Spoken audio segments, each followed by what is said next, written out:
All right, so we're talking about entrepreneurial financing right now, and we are looking at a spectrum of different places that an entrepreneur could potentially get financing, starting with your job, savings, your parents, and moving all the way over to the most complex, which would potentially be like VC funding. Specifically, we're in this area of what I call the commercial area, or bank loans. And we're talking about various different kinds of bank loans that you might use to finance your company. So in this segment, we're going to talk about SBA loans, Small Business Administration loans, and what those are. So essentially, SBA loans it's a program set up by the government that doesn't really lend as much as it insures loans that commercial institutions make. So if a commercial bank is willing to loan to you, they can go to the SBA and explain that this is an SBA loan and fits the parameters of SBA loans, and the Small Business Administration will insure that loan for the lending entity, for the bank. So what that means is the bank can lend to you without fear that they're going to lose their money because the government's insuring that money.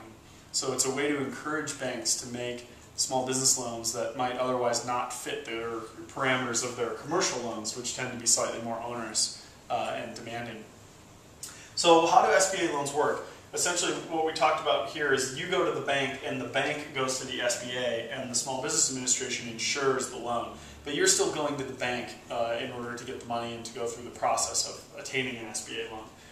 SBA loan, you have to be an eligible business. You have to be a for-profit entity. There has to be owner equity, meaning that the owner owns a lot or most of the company. So there are some other more specific sort of eligibility requirements that we won't go into, but essentially the owner has to be involved in it, have some equity in it, and it has to be a for-profit entity. The reason that it has to be for-profit entity is because they expect you to pay this loan back using cash flows. So also, you have to look at using other assets before you go get an SBA loan. So if you're a super rich person and you only need a small SBA loan, that's not really going to appeal to the SBA's theory of who they loan to and under what circumstances. So you have to reasonably use other assets before you try to go get an SBA loan. So also, the business can't really be speculative. You can't use an SBA loan to fund a hedge fund or something. It has to be a business that they think has a realistic option of generating cash flows with which you can then use those cash flows to pay back the SBA loan. So there's also this application process, and you have to have collateral. The application process is not insignificant. It's a fairly large packet, but commercial institutions can help you fill out that packet in order to go after an SBA loan. So there are different types of SBA loans that I've listed here. The most common is called a 7A, and that just is, I'm sure, some governmentese listing, but they call them 7A loans. So there are 4 different kinds that are express, export, rural, and special purpose. Express simply means you get a response from the SBA to your application within 36 hours. Export loans are designed specifically to help companies figure out how to export their products. Rural are for rural companies, and there are special purpose loans as well. So those are the different kind of the buckets that the most common 7A loan might fall into.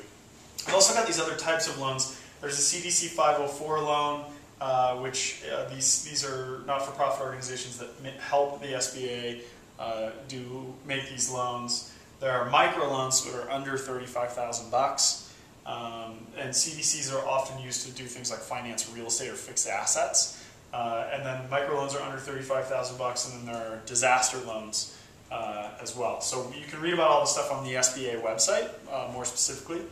But the idea here in terms of entrepreneurial financing is that after you've exhausted all these other things, you may go after what's called an SBA loan, assuming that your company is appropriate, meaning that it's for profit and that you have ownership in the company, and you've tried to use any other kind of asset that you have, and it's not a speculative business, and you think you can repay it from cash flows. It might be appropriate, but it's not going to be appropriate for all businesses. It's just important to understand those parameters, to have a basic understanding.